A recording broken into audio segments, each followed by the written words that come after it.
since I've gotten here in Tucson, and some people kind of look like a dog. They kind of tilt their head sideways and look quizzically at me. What's up, my brothers and sisters? Welcome to the Fireground Fitness Podcast, where we talk about all things pertaining to life on and off the fireground. The views and the opinions expressed are those of your host and our guest. Today, we sit down with Fire Chief Chuck Ryan from Tucson, Arizona, and we talk about his path through law school, becoming a lawyer, playing hockey, the lessons learned while skating on the ice, and the trajectory into becoming a fire chief, and so many more things. Please enjoy. So Chief Ryan, thank you so much for being on the Fireground Fitness Podcast. Let's talk a little bit about your journey in this game. Okay. Let's see. I started in the fire service as a volunteer originally in Fairfax County, Virginia, because Fairfax, even though it's a large metro department, it still calls itself a combination organization, meaning that there are volunteer staff. The baseline community protection is covered 24/7, 365 by county employees, career firefighters, and paramedics. But there are augmented by volunteers. Yep. Okay. And it's morphed over time. Back in 1991, when I got into this, it was volunteers would put frontline units in service, again, supplementing the baseline. It's morphed over time now. It's a little bit of a different model. It's more like large event coverage, right? Or, when there's a concert. Planned events. Yeah, those sorts of things. So, but anyway, that being said, so I got into this as a second career. I was an attorney. I still am an attorney. I'm not disbarred. I just don't practice anymore. But I really found I was not happy doing what I was doing. And so I wanted to do something super different. And I'd had a little bit of a background in public safety. When I graduated college, I really had no skill set, so to speak. I played ice hockey in college, and I was a poli-sci major, which my dad, rest his soul, said was like majoring in pre-unemployment. So you said, that's for me. Let's do that. Let's do that. So I took a whole bunch of civil service tests, and I actually got a commission to the New York State Police Academy. Okay. And went through that and worked as a New York State trooper for a brief period of time. And at the same time, I had taken, I knew I wanted to further my education beyond a bachelor's at that point. And so I'd taken a lot of, the GRE, and I'd taken the LSAT for law school. My dad was an attorney, and I happened to get into law school. So I knew if I didn't go back to school, I knew myself, and I knew my own self-discipline or lack thereof. And I knew if I didn't go back to school then, I probably wouldn't do it. So I resigned the commission. I got into law school, and I went to law school. And I practiced law for full-time for about 7 years, and just decided this was not for me. Yeah. What type of law did you find yourself practicing? So interestingly, and this is part of what kind of shapes, I think, how I've gotten to where I am. I was doing aviation law, aviation litigation, initially worked for a firm in the Rocky Mountain West. When I graduated law school, I went to Pepperdine. I graduated and got a job offer from a law firm in Denver. And so that firm did a lot of work in the Rocky Mountain West in the aviation litigation field, defending aircraft manufacturers, component part manufacturers, airport authorities in tort litigation, personal injury litigation. So somebody has a mishap with an airplane. Primarily there, it was private airplanes. The survivors would sue. We'd represent Beechcraft or Piper or Cessna, directly. So let me ask you this. So when the types of litigation, is it usually related, and this might not even be a fair question, but is it usually related to mechanical type issues or maintenance and tracking of maintenance? Like where do people lose these lawsuits? Interestingly, so very few of those cases, it's not a win-lose thing. A lot of those cases would never really go to trial, right? They'd settle out of court. And there's a lot goes into it, right? The cost of the lawsuit versus what it would cost to settle, those sorts of things. But where I would see organizations really in jeopardy of losing were they to go to trial was when they didn't follow their own policies, own internal policies, whether it was a maintenance policy, whether it was a flight crew policy, whatever. There was usually some policy breakdown. Occasionally, it was the machine was the issue, right? The actual mechanical thing. But more often it was a human component somewhere, either a mistake made or a policy not followed. Right. And then, Yeah. Which manifests itself in a mechanical error somewhere, right? Quite often. Yeah. Yep. Exactly. The plane falling out of the sky or what have you. Right. Yeah. Yeah. So I did that. And while it was really interesting, like it's intellectually interesting work to me. I'm sort of I'm an aviation geek. I love airplanes. I have a pilot's license, although I haven't flown in decades. Yeah, it was really interesting work. And so I wound up, and you're going to say, how'd you get to Virginia from Denver? I was co-defending a client in a case in rural Colorado, a helicopter crash case, and the manufacturer Bell helicopter. My firm had a component part piece to this. Was represented by a Washington D.C. law firm. And we're down in this little place called Delta, Colorado. And this lawyer from D.C., we tried this case and actually prevailed. We prevailed. We were no liability for the aircraft manufacturer, for the helicopter manufacturer, the component part piece. But he said, hey, have you ever thought about moving? We're a growing firm, blah, blah, blah. So long story short, real short, I find myself in Washington, D.C., moving from Denver to Washington to practice law. And that firm, same aviation type work, but bigger clients, major airlines, worked on some, thank goodness there hasn't been a major U.S. civil aviation disaster in a long time, but worked on some very high profile airliner accidents, representing either the airlines or a component part manufacturer primarily in defense of these cases. And it was cool. I got to meet some really neat people, especially expert witnesses in that realm are really interesting people. But I just, keeping track of my time every day, the billable hours, it was a big firm, the big firm politics. It just was great people, but just not for me, And fate had it. I lived next door to a guy. He's passed away now, but he was close to retirement then. But he was a captain in Fairfax County. And we used to hang out on our respective decks and, drink some beers and burn some meat on the grill and stuff and tell stories. And I talk about the cases I was working on. He talked about the fire department. And he said, you'd be a good firefighter. You'd be a good fireman. And I'm like, I never even thought about it, And I said, I could. So were you in your mid to late 20s at that point? Yes, 29, 30-ish. Okay. Yeah. So that's 1990-ish. And I said, he might have something there. So just for grins, just to dip my toe in the water, I said, I'm going to go through the volunteer route here. I had time to do it. Got my EMT and kind of got my taste for emergency response work and just I really enjoyed it. And so 2.5 years later, I said to myself, at that point, and again, I was working with great people and I still stay in contact with a lot of the guys and gals that I practiced law with back there. But I was like, I can't do this. I'm ready to go open a bait shop in the Bahamas or something. Right. I just didn't want to do it anymore. Yeah.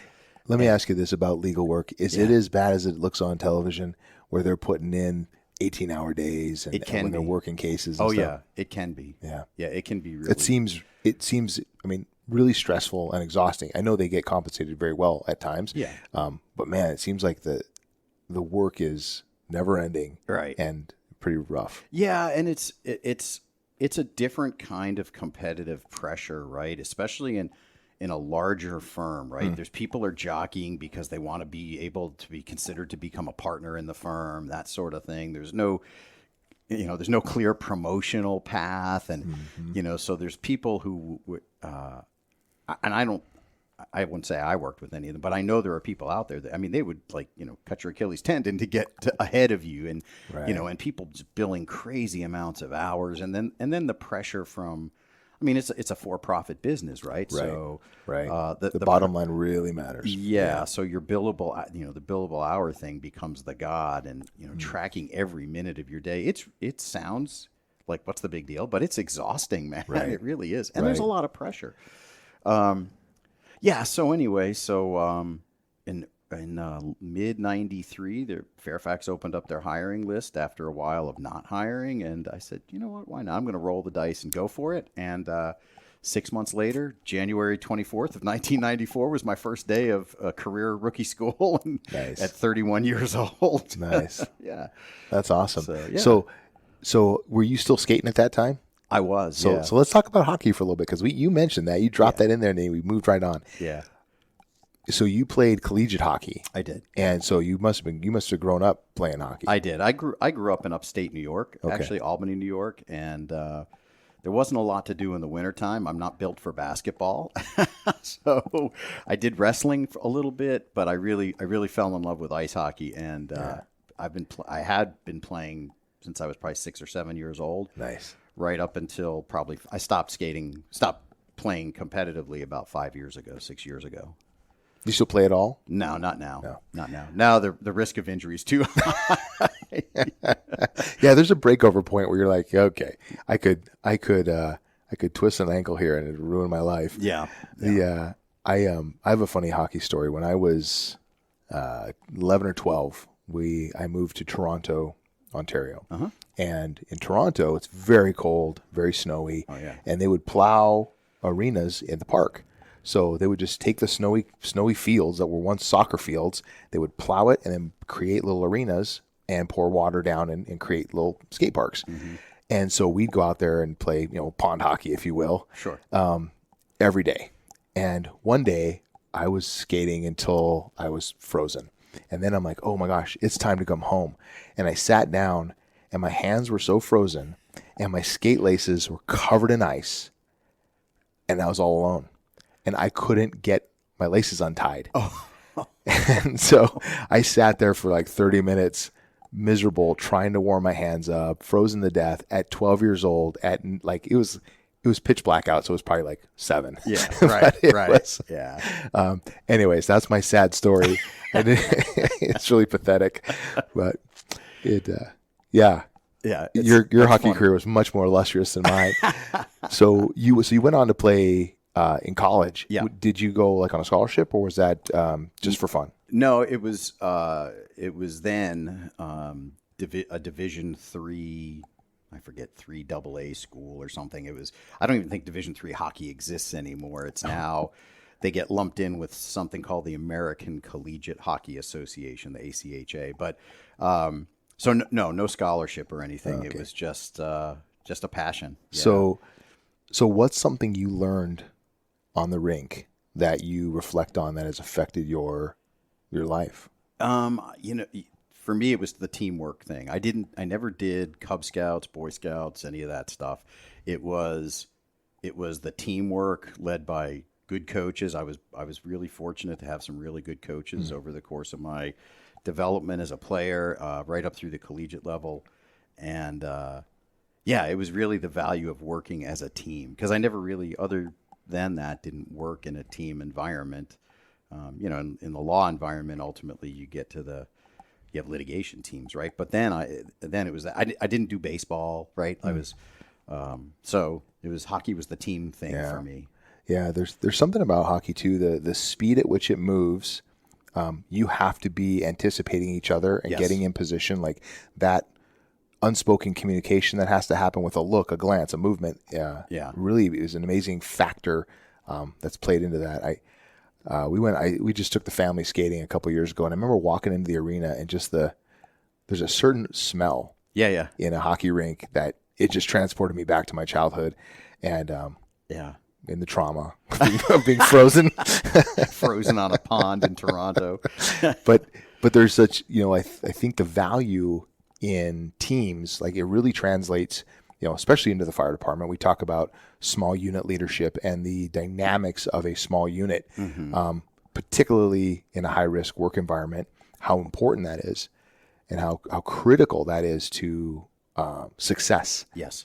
of the mission and success of the team and their capabilities and how they integrate into larger teams on bigger events, et cetera. Exactly. So do you find yourself, are there moments that when you think back to as you've come up through the ranks that you reflect back on and go, okay, that was a leadership lesson I learned that I've carried with me? Yeah, I think I don't know if I like harken back to something in particular from those days, but yeah, I'm not sure that I do. I think it's just the overall experience of leading that small unit or being a part of that small unit on the ice. And everybody, all 5 of the skaters and the goalie, everybody's a leader in some respect because you all take turns, right? Everybody handles the puck at some point, and the person with the puck is kind of controlling the flow. And you really, I think I learned the value of that anticipation of, thinking 3 moves ahead so that you don't, because you watch it and you see it, whether at any level of play, you see even the best players in the game give the puck away and you'll see them shake their head. They know intuitively, I should have waited another half a second, or I should have passed a half second sooner. It's just something you develop. I don't know whether it's innate or not, but that's the kind of stuff that sticks with me, I guess. Not any particular moment, but just knowing that that's part of who I am. You know? Yeah. Well, I think about, you brought something up for me that at any given point, somebody has to be in a leadership position. Right. And that can move around the ice. And I think about an experience I had when I was in the Marine Corps. We were doing a troop movement, and they had given the platoon leader the order. Here's what you're supposed to be doing. And they come in and, however many hours into this evolution, you're out.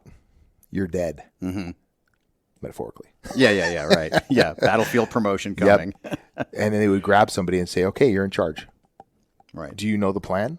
Have you been paying attention? Are you tracking the motion of the plan? And I think about that as it translates to any sport, frankly, but particularly ice hockey, where things are moving fast. Yeah. Are you paying attention to the game as it's going on right now? And are we in our plan, right? What is the plan? Right? Are we able to execute our strategy? If not, what's compromising our strategy? Yeah. And what's getting in our way? And those things, on the fire ground as a company officer or at any position, frankly, but let's just talk about that, like on the line, at any given point, somebody has to be leading something. Yeah. And even if you're in the back seat, I think firefighters have a tendency in the back seat to be like, turn their brain off. I'm not the captain. I'm not responsible today. But they have elements of leadership that they have to execute from the back seat. Absolutely. And you have to, even being a good follower is a form of leadership. Is a component of leadership. Yeah. Yep. Without question. Yeah. What does that bring up for you? Yeah, that's to me that does take me back to some experiences in my prior department. So I've been here in Tucson just shy of 5 years. I got here in 4.5 years. So I got here in September of 2019 after almost 26 years in Fairfax. But I think back to, especially when I was on our USAR team back there and operating in a different way, right? So I think I got on the team when I was a captain, and retired as an assistant chief from the team. But rank doesn't matter there, right? In that setting. So, you have your TFL, your task force leader, you've got your command structure, your plans officer, your planning team manager, your tech specs, all that stuff, and your various division leaders. And like rank goes away, so right. When I got on the team as a plans guy, and I had a lieutenant, we'd either go on we'd either be training or we'd deploy, either a hurricane deployment or we'd do an overseas thing. And I might have somebody in the department a rank or two below me, but they're my boss now. Right. And I got to follow their lead, right? Because they've obviously moved up in the positions in the team to a point where they have technical expertise and proficiency that I don't possess yet. Right. So, and it's, to me, that's where it really came through for me, was that. Yeah, it's position and function, Yeah, exactly. right? Rather than rank and organizational authority. Well, it is, and it's here's an interesting thing, and I don't want to go down too far a rabbit hole, but We're here for the rabbit holes. my first year of EFO class, I had a guy in my class, and I wish I could remember his name. I just remember his first name was James, but he worked for Chicago Fire. And a guy had double masters from Northwestern University. Super, super smart guy. And he was a administrative battalion chief, like in their planning division or planning office. But he was a firefighter in rank. Oh, wow. So, yeah. And I thought, wow, that's really cool. So, he would work, his Monday through his 40-hour gig as a administrative chief officer. But when he went and worked overtime in the field, he rode backwards and was a firefighter. And I thought, that's really cool because he had a skill set, from all his education that the department was making good use of wherever they were utilizing him. So, and I thought that was a cool idea. That is, we get so hung up. We were talking about this kind of a little bit before we hit record. Yeah. Is this idea of the hierarchical pathway through an organization and how that is the live or die structure.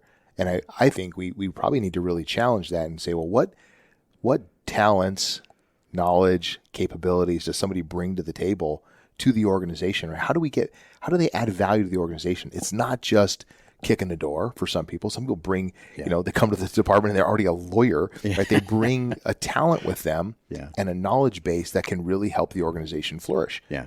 Why would we squish that into a corner and say you don't have place here? Yeah. Right? Yeah. Why don't we leverage it to a degree? Yeah. And we need the door kickers, right? Yeah. That's a super important role. And I always say, not everybody, I think everybody has the capability to supervise. Not everybody hones it. And not everybody wants it, right?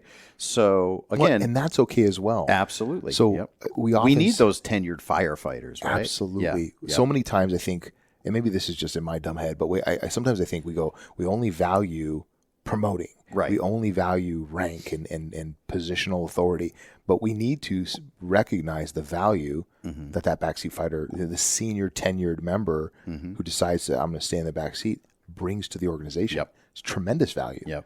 Yeah, there's that side of it, and then I think we also, you talk about the hierarchical structure. The new quote unquote air quotes new workforce, right? We have folks coming into our departments with amazing backgrounds and talents, right?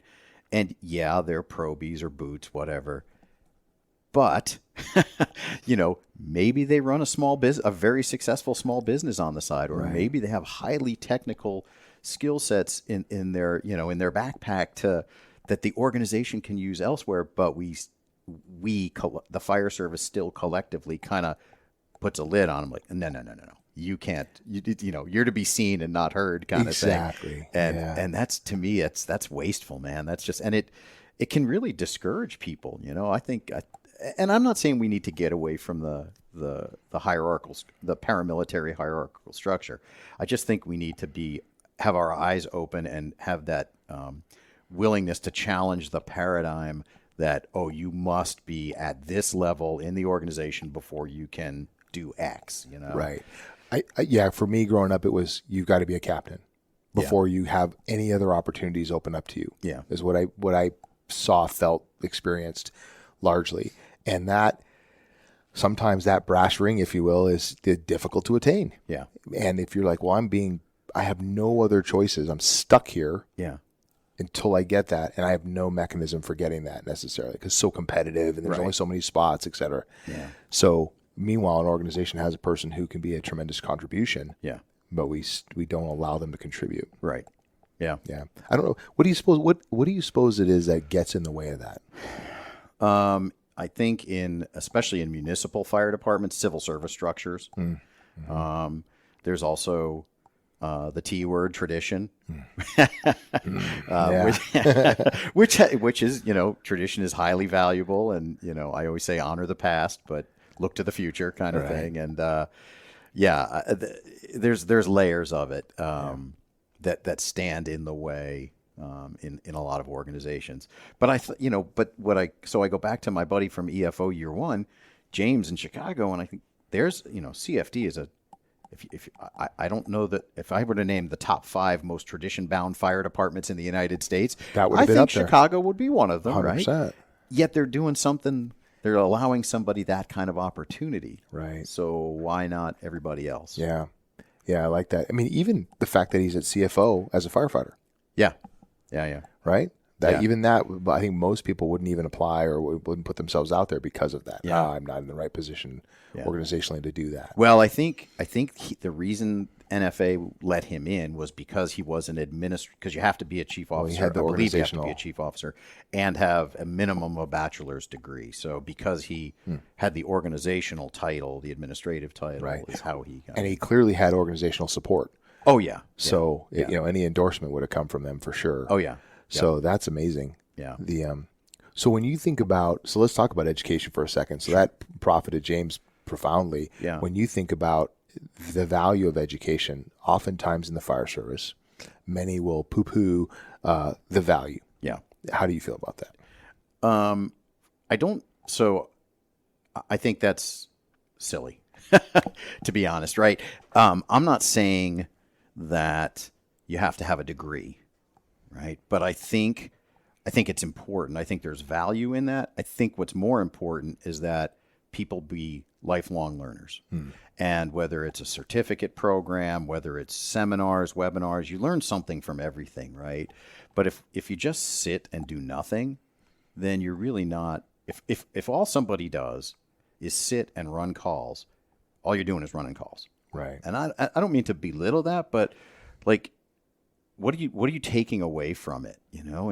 And for me, I mean, granted, there is another lawyer in the Tucson Fire Department, believe it or not, which is kind of cool. He's got better billing hours. I think so. But yeah, and then of course there's everybody in the fire service is an attorney. Well, there's that. You can't take that away from him. But what I think where I think the real value comes, even if you don't get the bachelor's or the master's or an advanced degree, the value comes from reading, comprehending, writing, learning to write well, critical thinking, rational analysis, some emotional intelligence, all of that. And that it's not just about a fire chief, right? It's anybody in the organization. And so you can't, I have a problem with people who, especially when the opportunities are offered, organizations will pay for people to attend classes, to go to seminars, like get out of where you are and see what is happening elsewhere other than on Instagram or X or Twitter, whatever it is now. You know what I mean? Because there's a whole like subculture of internet firefighters kind of thing. Like get out and see what's going on outside your space, outside your state. It's pretty amazing. Absolutely. And it really gives you an appreciation. It gave me an appreciation for the challenges that other people face. I tell folks when I used to go to the National Fire Academy for classes, and now I occasionally will teach there, I would think about the things we would complain about in Fairfax, right? The things that we would just bitch about. And then you go somewhere and you find a place that's running trucks from the 1980s maybe, and they can barely scrape together 3-person staffing, and their second alarm, if they ever had to call one, was 40 minutes away, and their turnout gear is 12 years old, and we're complaining because ours doesn't, feel comfortable. Like, give me a break, right. But if you never leave where you are, you only know what you know. Yeah. Yeah. No, I think that's an important perspective. I had the opportunity to sit in an IFSTA committee, a validation committee, and with firefighters from all across the country, small departments, large departments, and to see the dichotomy that exists there is amazing and humbling on so many. Yeah, that's a really good word. Yeah, I'm like, whoa, I have it really good. Really good. Yeah. And there's organizations, like you said, who can't get gloves. Right. They're writing not safer grants, but they're writing, AFG grants or what have you to get equipment that I just take for granted. Yeah. It's, I tell, so I've talked to this since I've gotten here in Tucson, and some people kind of look like a dog. They kind of tilt their head sideways and look quizzically at me. But something I learned, I went through the Naval Postgraduate School Executive Leaders Program in Homeland Security Studies. And one of the components they had, it had nothing to do with Homeland Security, but they brought a gal in. She was a professor, I want to say at the University of Vermont, almost 100% certain of that. And she taught a segment on appreciative inquiry. And I'd never heard of it before. It's the other AI. It's not artificial intelligence, right? But what it is a philosophy formed in the business field, the business sector, right? Private industry, that instead of getting into this vortex of despair and negativity of everything's wrong, everything's jacked up, we're messed up, this is messed up. Like, what are we doing good and how can we do it better? Yeah. Right? That doesn't mean it's not Pollyanna, right? Like, pretend nothing bad is happening. It's instead of focusing on the negative, focus on the positive, and the rising tide lifts all ships, right? Mm-hmm. And that's sort of the philosophy behind it. And it's worked for major corporations, British Airways, Samsonite. I mean, just the number of Fortune 500 companies that use this process. It's sort of a strategic planning thing, but they use this AI process, and they implement it, and their profits go up. It's really interesting to see it. The Air Force has actually implemented it. So I don't profess to be an expert in it, and I don't buy into every single bit of it. But what I like about it is that instead of the woe is us, woe is me, every department out there is doing great stuff. How do you get the stuff that's not going so great better by making what you do well better? Right. So what I hear you saying is that this idea of identifying bright spots, and saying, okay, that's going well. What? Let's repeat that. How do we do more of that, or repeat that behavior in other sections of the organization? Exactly. Yes. Why is ops doing so well? Yeah. Well, let's identify some pieces, bring it over here, and let's see, can we implement that in special operations or EMS or what have you, and try to translate those same good things. Yeah. I like that. Yeah. Well, it's interesting. I was actually having a conversation with somebody this morning about tailboard critiques. Yeah. And we were talking about the you said Pollyanna before, people, nobody wants to say that a fire went poorly. Yeah. And what's funny to me is there has not been a single fire in my career that went perfectly. Exactly. But yet when I sit at the tailboard and I hear these critiques, it sounds like everything's freaking amazing. Yeah. Everybody's an awesome firefighter. Everybody should be getting a gold medal of valor. Yeah. Right. So the framework that I picked up when I was, in operations was, we'd go to the tailboard and we'd say, listen, what's something that went well? Yeah. Well, we came on scene. We gave a great report. We identified the size up was on point. Great. What's something that you would do differently next time? Yeah. Right? Not so negative. We'll reframe it a little bit. But the idea is we have to have real conversations about the challenges we're having. Yeah. And so it's interesting. The AI piece that you're talking about is interesting to me because sometimes we do have to have that conversation, but we have to frame it in a way that isn't so self-destructive. Right. Or accusatory. Right. Yeah. Right. Yeah. Hey, we're all in this together. Yeah. And so if we're here just talking smack about how horrible the organization is, I'm like, well, what role do you play? Yeah. Yeah. Right. What piece of that do you own? Yeah. It's not just the fire chief's fault, right? Every one of us is here, part of this organization, has a responsibility, go back to leadership, to lead from where you are. Yeah. So what does that look like? Yeah. Right. Help the organization. Yeah. I always tell people, when I go to other places and talk, I say, think back to when the first day on the job and how excited you were, and remember what you said in your interview, right? Like, remember what you said and remember the oath you took. And if you can't live that anymore, you really got to do some self-reflection as to why. Yeah. Like, is it fixable or not? And if it's not, then don't be miserable. Like, I don't want to see anybody leave the organization, but I don't want people to be, tremendously unhappy either. But why are you so? Where's it coming from? And why? And it's different for everybody, I think. But what's What's been your favorite position in your career so far? I really enjoyed my time as a battalion chief because let me say this. I have loved every position I've held in the fire service. I really have. But in terms of when I felt probably least stressed, but still like I was, still engaged in what I signed up to do was in the battalion chief role. And I say that because, as a battalion chief in the field, you're still very much connected with your people, right? You're working the same shift. You're in the stations. Every battalion chief makes what they make of their position. But I think if you do it right, you show your humanity to the people you're supervising, to the people you lead. You still have to be the boss, right?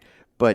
But you participate in the drills, and you get your hands dirty sometimes. And the organization I came from in Fairfax County, our battalion chiefs were on fire events packed out. Not the first in chief officer. Obviously, they've got incident command, but later arriving chief officers dressed and packed out and assigned to divisions or groups or whatever. And so you're still in the mix, right? Yeah. And you really have I think even more than a captain, you have the opportunity to really mold people and encourage them along the way. You're like a step or two up higher on the staircase, and you get to see people's talents across 50, 60 people, maybe 70 people, depending upon how many stations are in your battalion. And you can identify the rising stars and the folks who are the ones who are going to be the 20-year door kickers or whatever, and that's awesome. And so you really, I think if you really take the time to engage, and I did, I feel like the people that I had supervised as a BC back there would say, yeah, he was invested in us as much as we were invested in him. So that was my favorite position, I think, from an internal reward. Probably physically, the most favorite position was being an engineer. We called it technician back there, but I love driving fire trucks, man. It was the greatest thing on earth. Yeah. It's what's really interesting to me. A good family friend who was an LA City firefighter. He retired as an engineer. Yeah. And so the prime of his career was like the mid 80s, early 80s, yeah, 70s and 80s. And he'd tell these war stories, and he would get all excited. And he was telling he was an engineer. And he's like, we were getting the pump going, and then mid-fire, the pump would fail, and I'd be climbing all over the truck and securing this and doing that and tightening wrenches on. And I'm like, you mean like mechanic work? And he's like, yeah. Oh, because these trucks were just in disrepair. Yeah. This is LA City in the 80s. Sure. They were having a tough time. But what's interesting is when he reflected back, that was the height of the professional engineer was being able to take that apparatus and manage every piece of it. Keep it alive. Keep it running and make sure the boys had water. It was amazing. Yeah. Yep. Yeah, very true. Kind of funny. That's cool. It's a great job. The thing I hated the most about being an engineer was driving back to the station at 3 a.m. and everybody's asleep. Except you. And I'm like, right. This is total bullshit. Yeah. Exactly. Yeah. Those moments, right? But especially when it's from the far end of your due back to the station. Yep, exactly. And you get to look and see them all snoozing. Yep. Feet up, heads cocked over, drool in their face. It's awful. So true. Yeah. The worst. What's something in your career that has just surprised you that you didn't expect? I think what surprised me, what jumps out to me immediately, and without taking time to reflect back over, 30 plus years now, but we had an event here in Tucson, July of 2021, where our crews came under attack by an active shooter, and what really shocked me about that was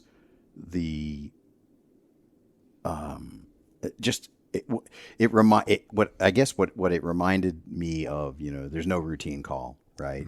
Because it was a quote unquote routine house fire in a part of town that we have a fair number of routine house fires, quote, air quotes again. And it just jumped. What really resonated with me as I reflect back on that is how the world has changed and how our profession has changed since I've been in the fire service. You know, maybe Fairfax is a big place, million people, blah blah blah, right? But we never had you'd have crews that would get in fights with people, right? But you never had anybody shoot at you.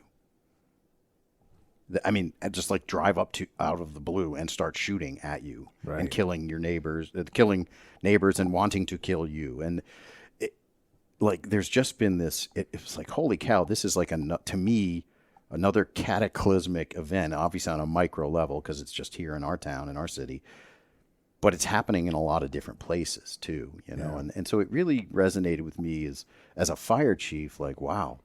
Things have really, really, really changed. I thought 9/11 was obviously a watershed moment in the fire service, but, you know, on the hyper local level, stuff like that really, wow. So like, that's just, I don't know. I'm rarely at a loss for words, as you know, but that really left me at a loss for words for a while. Yeah. Yeah. Did it affect your thought on risk? Like the way we manage risk, the way we assess risk? No, not really. It's more about just overall situational awareness, I think, in this day and age. We reflected back on that incident, and I don't know what we could have done. I don't think anything, honestly, could have been done differently other than not responding, you know? Right. There were no indicators. Well, I take that back. There were indicators of an issue, but because of layers of communication, there, you know, different events, different radio channels, there was that sort of lack of overall situational awareness. Yeah. Not an individual failure, maybe a system failure or just a fact. It just happened, right? So, hey, yeah, sometimes it's the world we live in is so complex that you can't outperform the way things just fall into place sometimes. Right. And I think we can look back and with hindsight go, ooh, here's something we could do differently. And that's good. We have to be able to do that. Yeah. But sometimes in the moment, you just, you know, I'm reflecting back to this one particular incident that happened in my career where the crew is driving down the street and a gentleman just walks out with a gun and starts shooting at the apparatus. Yeah, see, that's crazy. It's just like they didn't plan on that. They were responding to a call that was unrelated. Yeah. And luckily nobody was hurt or injured. And, you know, but you go, ooh, how do you plan for that? Yeah. You don't, right? You don't. But I think you bring up a good point, which is the situational awareness. I think kind of as an industry, we need to recognize that the context is evolving, and we just need to continue to really question: are we doing the right things for the right reasons? Yeah. At the right times in the right places, right? And the conversation about ballistic vests comes up, and you can't wear it 24/7. But right, how do we? And we just need to get really curious and go, what do we need to do differently to help as we move forward in the world as it changes? Yeah. How do we change with it? But to sit here and say, we're good. Yeah, that's not going to work. No change needed. No, that's not an effective strategy, right? Hope is not a strategy, right? We have to adapt to the environment. The environment doesn't adapt to us, and that requires change. It requires change in so many levels, and we are, as firefighters, inherently resistant to change, right? Yeah. The old adage, firefighters hate two things: the way they are and change. So, So how do we change? How do we change? How do we help people be less change averse? I really think it's by giving people the why. Up front, not afterward, and really communicating why we need to turn the ship in this particular direction. Yeah. And not everybody is good at doing that. Yeah. If you're an autocratic person, you're never going to be able to get the change buy-in, right? Except from your most loyal people. You have to really tell people exactly why. and sometimes at the end of it, people, you can agree to disagree, right? So not everybody, but I don't necessarily like some of the changes. My boss makes change, and I don't may not agree with it at some level, but as long as he gives us the why, the city manager said, well, here's why we need to do this, then I can communicate it like, okay, here's why we're doing this. Not exactly what I would have done. I wouldn't say that, but in my mind, that's how I'm processing, right? Like, because you want to present the united front. And I think that's important for any leader to do, is present a united front, not sell the organization downstream just because you don't agree with something.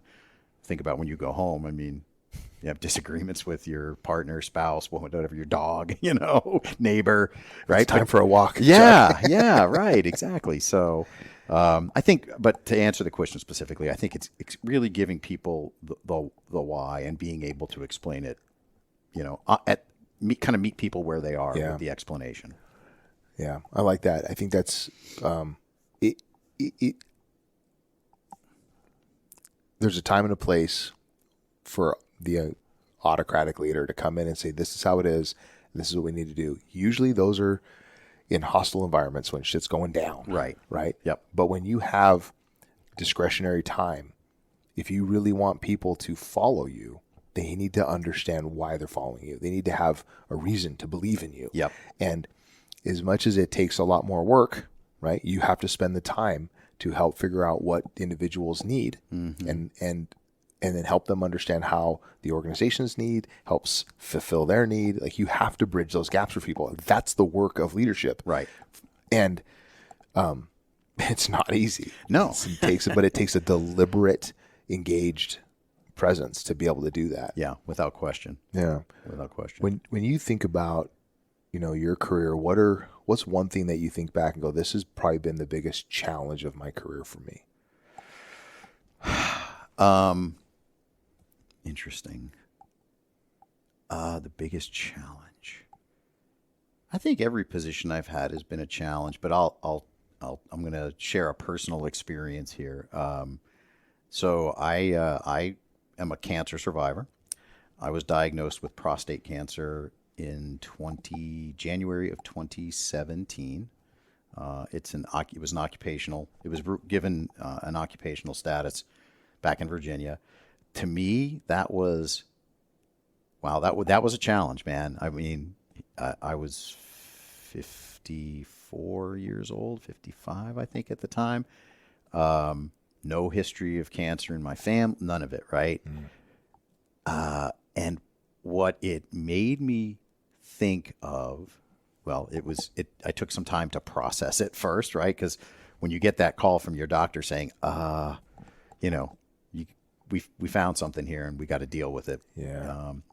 So the challenge for me was getting through the mental fog of that. And I think anybody who has received a cancer diagnosis will tell you that when the doctor says those words, you have cancer, you stop listening to everything else they say.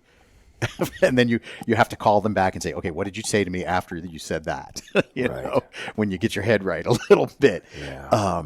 But it's like, laying it all out for my family, for my coworkers, and then processing it internally, like, because the doctors were, thank goodness, it was caught very early through a great occupational physical. But like mentally, like, is this going to change who I am? Yeah. Like, am I going to be able to continue to do the profession I love?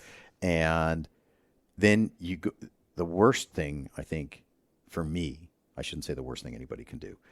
I think the worst advice I got was from somebody else who'd been through this experience was, hey, become part of this like Facebook group. And I was like, I did. And then I got out of it as quickly as I could because it was horrifically morbid and sad. And these people were, I felt terrible for these guys who were in this group talking about what they were going through, because all I could do was go there. Yeah. Yeah. And my doctor was like, don't do that. Like, you're not going to get there as long as we take care of this, and don't kick the can down the road. And so, I immediately extricated myself from that, and had a really really awesome support from my wife, my kids, and my department as I worked through it. And, thankfully, knock on pressed wood or whatever this is, it's all good, Yeah. almost 7 years later. But I know that's probably not the, people will talk about other professional or career challenges. That's, to me, getting a diagnosis of a disease that could kill you because of your job was like, I never thought it would happen to me kind of thing, right? And how many times as firefighters do we hear that from people who have house fires or other, similar crises, and like, oh, I never thought this would happen. Yeah. I said the exact same. I never saw it coming. Yeah. Well, there's something about you bringing your mortality into question. Oh, heck yeah. It changes everything. Yeah, yeah. And, it's, so I had an issue, tumor in my spine. It caused drop foot blood, the whole story. Mm-hmm. And I could no longer run. And it, running for me was a big part of my life for many, many years. Especially being in the Marine Corps. Yep. That's where I fell in love with the running. And I kept going longer and longer and longer, doing all these great, crazy events. And it was part of my identity. Yeah. And interestingly, I was telling my wife, we were going for a hike, and I'm like, man, I can't believe, she's like, what is your problem? And I go, listen, I'm just pissed because I can't run anymore. Which most people would think, like, that's the dumbest thing you've ever said, Rain. Yeah. But what upset me, my wife turned to me and she goes, Rain, you're grieving the loss of something. Right. And that was the light bulb came on. I'm like, oh, yeah, that's why I'm so irritated, because I truly lost a part of who I was. Uh-huh. And so when we have these events in our lives, you have cancer, and suddenly your life comes into question, like, well, shit, if this is work related, maybe I made a bad choice. Right. Yeah. Right. But then all these great things happen because you were a firefighter. Right. So reconciling that is tough. Yeah. And it took me back. So, so at that point, I'm trying to think what position I was in. I was still a deputy chief. I believe I was the deputy chief of special operations when I got the diagnosis. So I'd been off of a truck for a long time, or a fair amount of time, right? And I thought, wow, I must have made some really poor choices on some calls. And your mind goes back, and I can remember calls where it was cool to leave your mask dangling, or, you know what I mean? And just stupid stuff with double lines of black shit running out of your face, and you get your picture taken. You're like, yeah, salty dog. And then, you got cancer. Like, oh, damn it. Yep. Didn't see that coming. Right. Exactly. Well, and we know now so much more than we knew absolutely 20, 30 years ago. Right. So I guess we can't beat ourselves up too much. No. No. But, but now we know. Yeah. And man, we got to figure out how to mitigate that moving forward. Yeah. And keep our new young firefighters as healthy as possible. Yeah, keep them healthy and show people who are interested in the profession, because we've done a great job about educating the world about the cancer risk to firefighters. Yeah. I wonder really what message that sends to prospective applicants, like, holy crap, do I really want to sign on for this? As cool as the job is, maybe I can give back to the community in other ways that are less risky. You know what I mean? Yeah. So it's, that's got to be a factor that people are weighing in. Oh yeah. Yeah. Especially I think, potential women applicants. Yeah. And what that means, especially if they're interested in having children and stuff, all the downstream effects of that. And so I had Dawn Bolstead, who's an industrial hygienist, on the podcast a long time ago. And, I couldn't tell you what episode it is, but whatever. She wrote a book that talks about it's called Exposed. And it talks about all the different ways that we get exposed to carcinogens and how problematic they are for us as firefighters.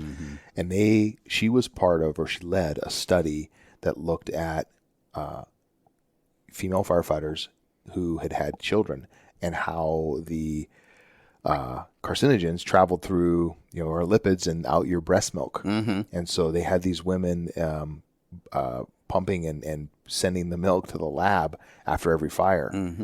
And it's scary. Yeah. Right? Yeah. So now that we know, you shouldn't be giving your kids breast milk in the first 3 days after a fire. So for all you gals out there, keep that in mind.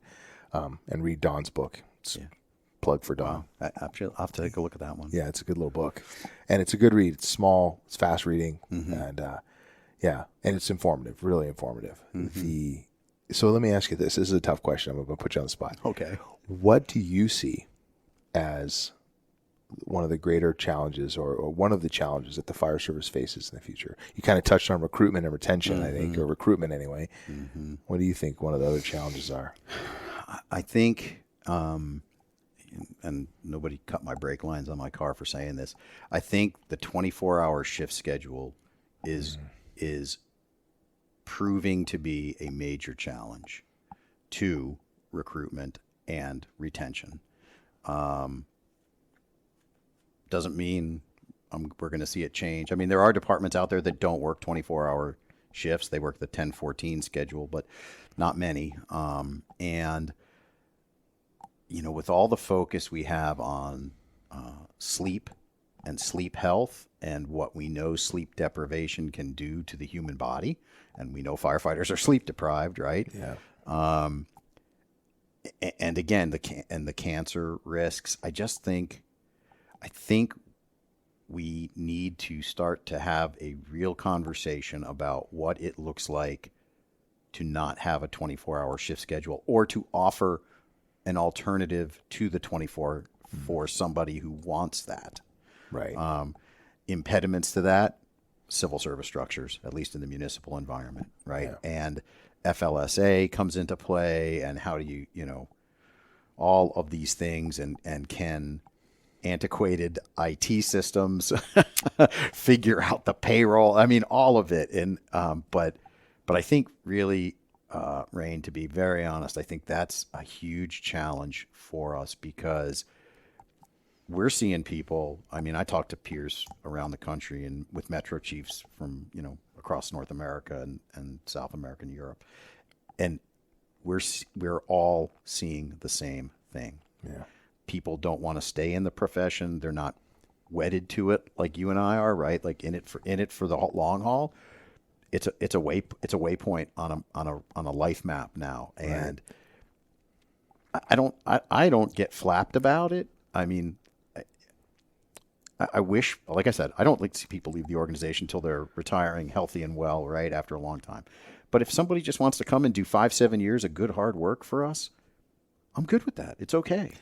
So what's interesting is you say that is like other industries, that's the thing. Yeah. You come in, you work a few years, and people are a little bit more transient in their careers. Yeah. And I'm wondering if that's something we need to come up with a model for. Yeah. Or account for it in the systems. Like, hey, we know that there's going to be a percentage of people that are going to come and go. Yep. Well, what's our plan for those types of personnel? How do we train them? How do we make sure that that pipeline is there for that type of model? Yeah. And yeah, it's going to take a little reframing of our thought processes. Yeah. Because it's definitely outside the box of what we currently do, Sure. or our current expectations. But it's amazing to me how surprised people are. They're like, well, the attrition rate is climbing. And we're not talking retirements. We're talking people leaving, 5 and under and 10 and under. And yeah, it's changing. Yeah. The expectations and the organizational expectations, or the expectations of the employees, is evolving and changing. Mm-hmm. So we got to be mindful of that. Yeah, we have to adapt. We just as I think in more cases, in more ways than not, we have to adapt to the changing workforce than the changing workforce has to adapt to us. Yeah, right. If we want for us to maintain a sustainable model, Well, I really look forward to your solution. When I get it, I'm gonna patent it or sell it or something, and I'll buy that Bentley I've always wanted. There you go. I don't see it happening. Oh man. Well, with all these things that a fire chief has to wrestle with, you talked about the shooting that happened down here. And we've talked about some other things that you've had in your career, and what is it that keeps you up at night? For me, it's twofold. It's the welfare of my men and women. I dread the thought of getting, and actually I would hear the call and my wife she doesn't like this, but I sleep with my phone next to the bed and the alert tones go off for, significant events. But we have come very close to one firefighter fatality since I've been here. it's a horrible feeling as a fire chief, because you can't do anything. Yeah. You know, we're doers, we're fixers, and when you're the fire chief and you're listening to it on your portable as it unfolds, you're powerless, and you want nothing more than to be there to help, and you can't. Yeah. So that's what really keeps me up at night is the safety and security of our folks. Yeah. Part two of that is the safety and security of our community and our ability to continue to provide adequate fire and EMS protection to the community with the modern budgetary challenges and everything else. The politics, honestly, if you not talking about DNR and all that stuff, right? I'm talking about just being political. That doesn't bother me. And I think my law training as a litigator, right? I think that kind of helps me in that area. Being able to read the jury box, if you will, and use powers of persuasion. But I think, just recognizing that the challenges, especially in the municipal environment, that are placed on cities today to maintain levels of service that are dictated by standards that most places can't really meet. That keeps me up is our ongoing ability to do it. Not that we're not meeting it, but what's it going to look like in 5 years? Yeah. How do you sustain it? How do you sustain it? Yeah. Right. Yeah. It's interesting. Up in my neck of the woods, the growth that is happening is so rapid. Yeah. And I'm seeing that as a challenge down road. Like, well, how do we maintain using the current model? And maybe that's the question is the current service delivery model, and this is heresy, right? Right. Is it appropriate Yeah. for the future of our community needs? Yeah. And I think that we have to be willing to set aside some of our current operational paradigms and go, okay, what if? Yeah. What if we did it all different? What would it look like? Right. And, NFPA standards and all the other regulatory issues aside, like, let's get creative for a second and go, what could we do to provide the best service to the community? And then go, okay, because frankly, the NFPA and all these other things that guide what we do are often written by us. Yeah. Right? So, let's be thoughtful and creative and curious about how we do this. Yeah. And, if money wasn't an option, what would be the best thing? Right. And then we go from there and try and figure it out. Yeah. I think that would be a good exercise. And obviously I know there's people out there doing it. Yeah. And, again, I look forward to their I look forward to their excellent solutions. So it's, well, hey, let me ask you a couple rapid fire questions and we'll pull this to a close. Okay. I wrote down a couple questions. I don't know if these are the ones I want to ask you. Oh boy. Okay. What is something you believe that other people think is crazy? Something I believe that other people think is crazy. I don't know if other people think it's crazy. I think sometimes when I tell people that they think I'm a little weird, but I really believe in, and there's a whole reason I got into this, which I probably shouldn't, I won't share, but the whole practice of mindfulness and meditation. I don't think people think I'm crazy, but when I tell people like, hey, I really believe in this, and it's not like I'll go sit in an ashram somewhere and, want to be a Buddhist monk. It's not that. It's just taking 5 to 10 minutes out of my day, whether it's the beginning or the afternoon, and just kind of shutting everything out, truly turning everything off, and just kind of grounding myself. Just 10 minutes a day, man. And it's amazing the difference it can make for you if you take the time to do it. I've really come into that in the past year or two. Didn't really believe in it before, but yeah. And so when I tell people that, they're like, "Get out of here!" Right? You like really? Right? That's funny. Yeah, and like I said, it's not burning incense or anything. I mean, it's whatever people want it to be, but for me, it's just taking that time to kind of get in and out of my own head and just do a body scan and just kind of reset a little bit. I like it. Yeah. All right. What's one piece of horrible advice you hear people give? The one piece of horrible advice would be the just do it mentality. Like, just do it, right? We talked earlier about giving people the why. And if you're of that just do it mindset, as a leader, I don't think you'll be successful. I just don't see, maybe in limited circumstances, right? Like, hey, just do it. But if that's your approach to everything in the fire service, that's not going to work for you. Yeah. It's really not. So I think people who say, it's the just do it, it's the just charge in, it's the, push in and put the wet stuff on the red stuff. That's dangerous in this day and age, right? That's really dangerous thinking. And I tell people this because I'm really lucky. I get to talk at FDIC. I've been speaking at FDIC every year, at FRI, and I tell people, I'm not the fire chief that's going to go out there and say, don't be aggressive, right? I want aggressive people, but there's a difference between being aggressive and being reckless. Mm-hmm. And I think this, and when you look at the Instagram firefighters and they, you see a 7-second video reel of a fire that's not going well for some organization, everybody who's commenting on there, you don't know anything about it, right? You don't know what that department, what their staffing is like. You don't know what was going on that day. You don't know shit from Shinola, right? Yeah. But you're going to jump in and comment, and I'm like, hey, Melonhead, don't. Like, that could be you tomorrow. Yeah. And there's probably a substantial chance it will be you tomorrow. Right. Maybe not that type of call, but something's not going to go right for you. And is it really your approach that just do it? Just we're going to kick the door in and we're going to get this. And it's dangerous, man. It's a dangerous mentality. And I think it's really fostered by this social media culture, which is sad. Yeah. And I'm a big social media user. You know that, right? Yeah. I don't know. Everybody likes to criticize somebody else for some reason. Well, and I think you're absolutely right. And social media makes it really easy. It's so accessible, and there's little to no consequence. Yeah. If I throw a hate bomb on somebody, yeah, because their climbing angle on their ladder was bad, right? Like, mind your business. Yeah. Right. You don't know what the setup was. Right. You said all that stuff. It's amazing to me that people are so quick to pile on to people for stuff that they have no context for. Right.